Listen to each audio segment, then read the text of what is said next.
In this video, I will detail how to use or enable Google Translation in Samsung Galaxy Phone keyboard.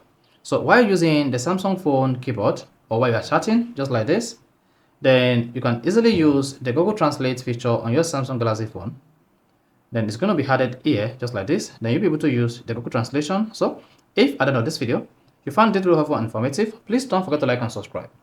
The first thing you want to do here, when you want to add Google Translation to Samsung phone keyboard, is go to your Samsung phone settings. On the settings page, scroll down until you get to general management and click on that.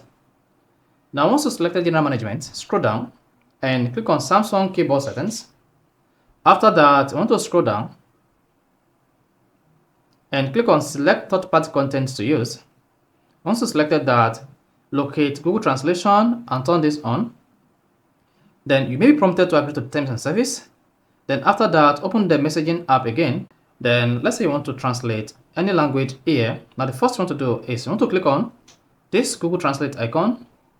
Then here, enter text to translate. Paste the text like this. Then you just see that text translated to this. Mark you.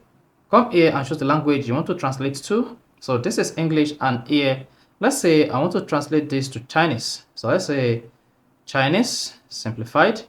You see that? Or better still, let's say I want to translate this to other language. Then scroll down, click on any language you want to translate to.